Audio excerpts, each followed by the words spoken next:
Hi, my name is Margaret Wood. I'm here with Sean Luce. He is a member of the NAB, the National Association of Broadcasters, and the RAB, the Radio Advertising Bureau. And we're here in Las Vegas at the NAB convention, and he's going to tell me a little bit about that. So tell me about this convention and how it's in Las Vegas and how long it's been here. It's 100,000 people. You want me to talk to the camera? Okay, it's 100,000 people. It's been here for probably about 40 years. It's a combination of radio and television from all over the world. So all of Asia, all of Europe, everybody is here. It's a major technology conference along with all the major broadcasters in North America. So it is the premier broadcasting event in the country, and Las Vegas holds it every year. How many years has the convention been in Las Vegas? A little over, at least, I know, I spoke here 20 years ago, so I know it's been around at least for 20 years. But it's been around a lot longer than that. The association, radio broadcasters have been around for about 50 years, and television has been around since the 1950s, and I think they came together in the 1970s to bring about the National Association of Broadcasters, which is a major lobbying group too. So all of your FCC laws come through the National Association of Broadcasters. So it is a major political as well as a broadcasting organization. And how did you get into the broadcast industry? Got in the broadcast industry in 1986. I was selling radio in Laredo, Texas. And from there I went into management and had a 13-year career before I owned my own business, Luce Performance Group. And I finished the last 6 years with CBS Radio in Houston and St. Louis. So I've been selling and managing for about 25 years.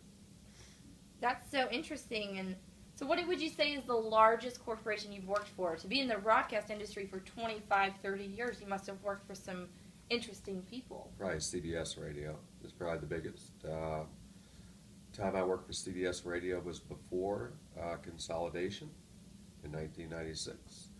In 1996 is when your consolidation laws came into effect, where a major broadcaster could own more than 12 FM and 12 AM radio stations.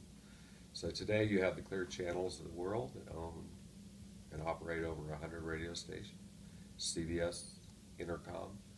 So CBS Radio would be the biggest broadcaster I work for. That's awesome. So as someone who has been in the broadcast industry for 3 decades, would you say that print journalism, would you say that it is dead? Why or why not? It's not dead. What is saved print is digital, and all of your major print. Houston, 10 years ago, you had 2 major newspapers, and today you have 1. Now, the Houston Chronicle, which owns Chron.com, is their internet hyper-local website. So internet and digital have kind of saved print, in my opinion. And so they're kind of creeping and crawling back into the traditional media sphere of influence and also the revenue. So that's another question I have for you is how do you think the internet has influenced the broadcast industry? But you say that print and digital are kind of one and the same now, and the internet has helped that. Well, the internet has helped print save, in my opinion, 10, 15 years from now, you won't have a printed newspaper, but you'll have digital. So the Houston Chronicle is an example. Houston Chronicle will not have a printed version 10, 15 years from now. It'll have their internet site, which they have today. And because it's based on a impression revenue model, that's how it's going to survive. And broadcast radio and television does really good with digital, and so your stations, your major markets, they do really well. Radio is getting better. They still haven't adopted the model yet of making sure they have all their digital sites up and running and differentiate themselves. Okay, so the internet obviously has influenced it by making things digital. How much has the broadcast industry changed since you started? It hasn't changed as much as you think it has. The only thing that's really changed are the ownership laws. Like radio is pretty much the same. Television is pretty much the same, other than you have, I mean, cable has been a huge influence when cable came on in 1986. So you have 400 or 500 channels.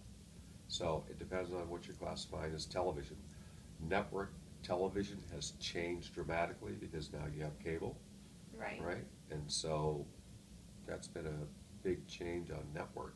What used to draw 4 million, well, 10 million viewers at CBS News at 6 o'clock is now 2 or 3 or 4 million. So it's been cut in half because you have so many selection.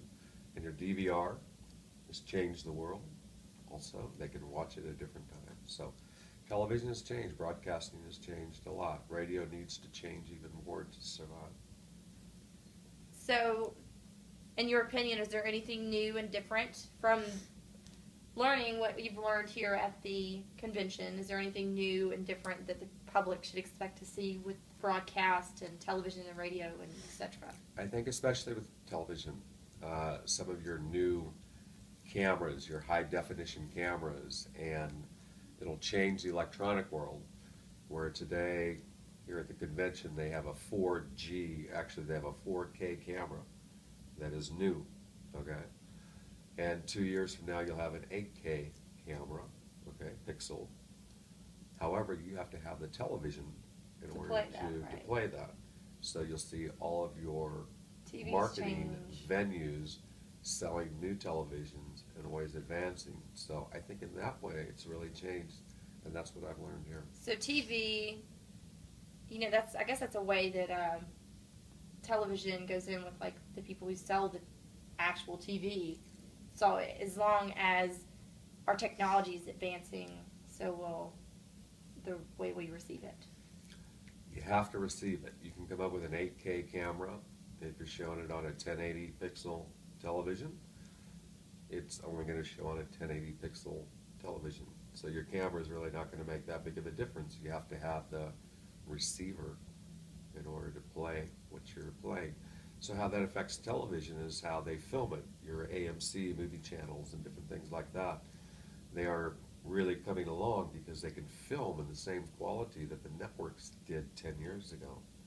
So that's why you're seeing really good production coming out of American Movie Channel, which only showed old movies 10 years ago. Well, thank you so much for your time. It's been very educational, and it's been fun here in Las Vegas, and I hope you have a great rest of your trip. Will do. Thank you. You're welcome. Did I get it? Mm-hmm.